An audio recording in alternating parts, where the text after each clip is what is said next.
Welcome and welcome back. If you are new, this is Morg's Hauntings, where we do everything horror, haunted, creepy, and cryptic. My name is Eric, and I'll be taking over today's video because Morgan is sick to the point of not being able to speak. So, you get to come hang out with me. So today we're going to be reading your terrifying tales that you've sent in, and we're going to just go ahead and jump right into it. Story 1. Hey Morgan, I just wanted to say that I love watching your content. My husband and I put it on in the evenings when we're chilling in our living room. We have a ton of different Appalachian experiences, ghost stories, not deer, and what we believe to be a skinwalker that passes through every fall, staying for about 2 weeks. However, we have our property on lockdown so far, and it's never gotten onto our land. The first time we encountered the skinwalker, I was washing dishes and my husband was cleaning out the refrigerator. We had a couple of old eggs and my husband went across the road to the creek and just tossed them into the creek, and that's when he heard it. He said it was a whistle like he'd never heard before, coming from upstream where the lights on our property did not illuminate. He didn't acknowledge the whistle and just calmly walked back to the house and started locking the doors and our windows. I have never seen my husband this scared in his life. The next year around the same time, I was out on my porch scrolling across a couple of TikToks when I heard it. This really strange whistle coming from the same area my husband heard it the year prior. It's unlike anything I've heard before. The past fall around the same time, I was on my way home and my husband said he heard me in the middle of the field right past our property, calling for him, except it sounded like me but also didn't. When I pulled in, it was dark. About 10 minutes later, we were sitting on our porch when it enclosed, and suddenly we heard, "Hey, come here," and this raspy, evil laughter that I've never heard before. The voice was also contorted, and I haven't been able to explain it to anyone. Each year, it seems to progress. We work with protection spells, hold stones, and gems for protection. If you are interested in more stories, please let me know. We have a ton. Please absolutely send in all of the stories you have regarding this. You can never send in too many because we love to tell them. But that is absolutely terrifying. Not an uncommon story to hear from this area, but nonetheless, absolutely terrifying. Story 2.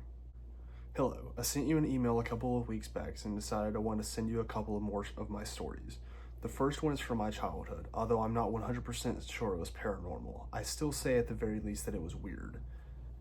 It happened when I was around 4 or 5 years old, so I was very young, but I still remember it very vividly. I was in my room asleep and I was suddenly woken up. I realized I had been woken up because my blanket was on the floor at the foot of my bed. I reached down and grabbed the blanket and pulled it up back on the bed.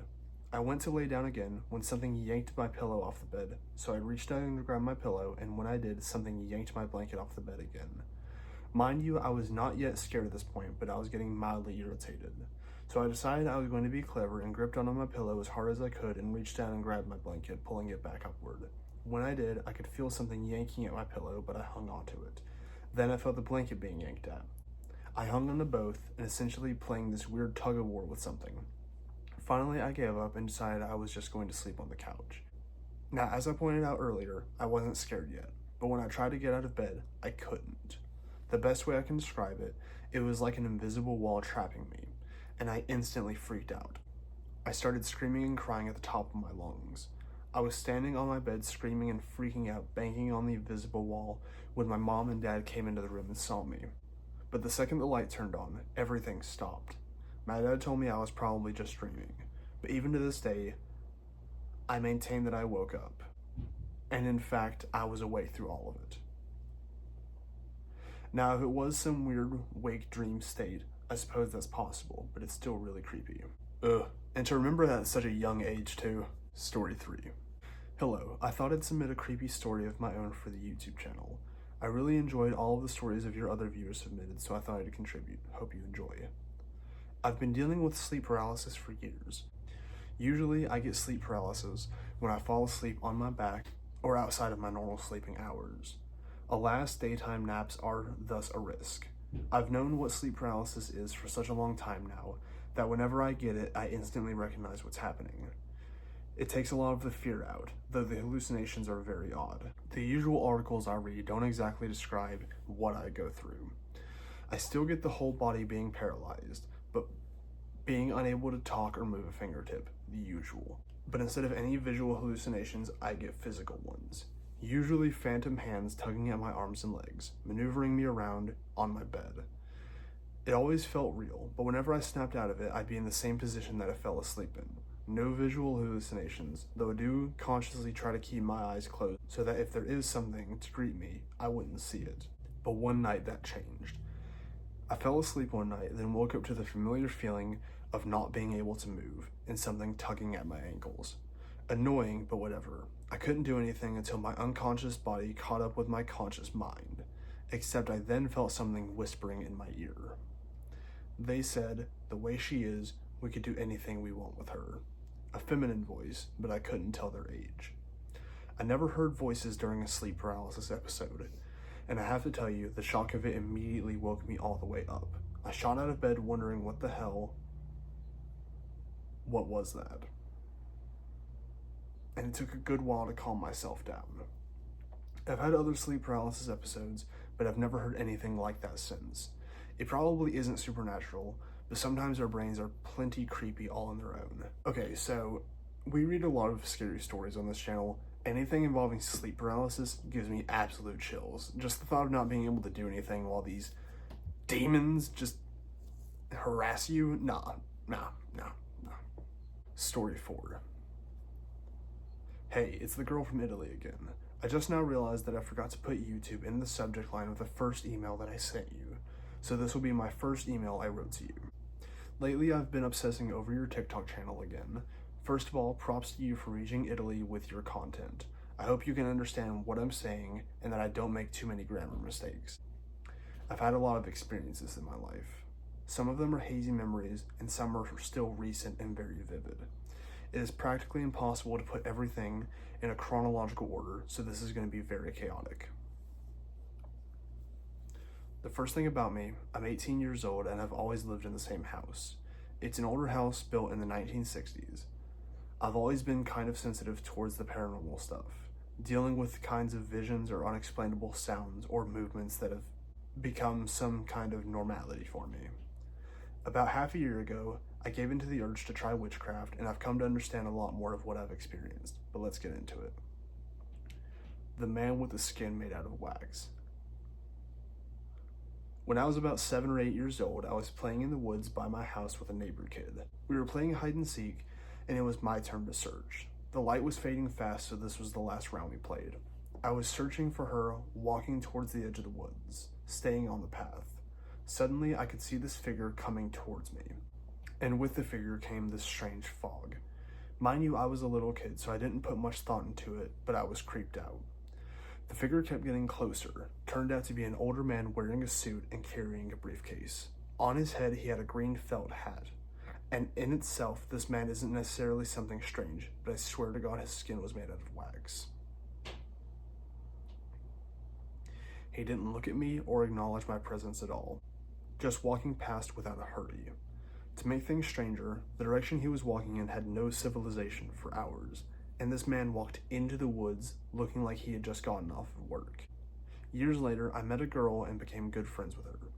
Someday, we started talking about strange and potentially paranormal stuff, and I mentioned the wax man. She started telling me how she had seen him too, in the middle of the city, walking past her. I was a bit suspicious that she might just be pretending, so I asked her to describe him, and she told me all about the features. So I asked her the color of the briefcase, and when she said brown, my heart dropped. She was describing the exact same man that I had seen. This conversation happened when we were around 13, and she had seen the man only a week or so ago. Ugh, God. The cuddles. This particular event happened when I was around 15 or 16 years old. I was in the middle of a major depressive episode and I was having trouble sleeping.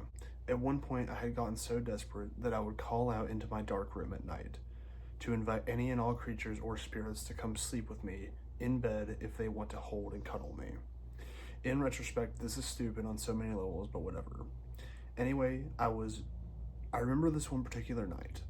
I was crying and so tired that I couldn't sleep, so I called out again, saying something like, "I don't care if you mean well or ill. I still invite you to come sleep with me if you will hold me through the night." Then I turned around and closed my eyes. Not even a moment later, I could feel my bed dip, and behind me an arm was placed over my waist. I could feel a warm breath on my neck. I fell asleep for a solid 10 hours. When I woke up, the presence was still there, but as soon as I stirred and started to move, it was gone. That's like, yeah, like don't do that, but like that is nice. Like don't, but like that is good. But don't. The sleep paralysis. I've had sleep paralysis for as long as I can remember, but I only realized that it was sleep paralysis around a year ago. During the paralysis, I would lie in bed unable to move. Above me would stand a creature looking like my mother, but was not really. Its limbs stretched strangely and its hair moved unnaturally. My mother would lift up my blanket and toss it over me. I would feel the gust of cold wind, and then I would have the feeling of falling before my whole body would twitch, and then I would be able to move again. Lord Lucifer. Like I told you at the beginning, I've gotten into witchcraft and such. I've always felt a strong connection to deities, like Hades or Persephone. Ayy! But after a lot of trial and failure, I figured out that the deity looking out for me is actually Lord Lucifer. He protects me, but also like a little...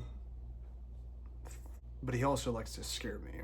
He likes to mess with a broken clock that I've gotten from my great-grandmother, which had already been broken when she had it. He likes to mess with the piece that shows the minutes, moving it from the front or the back.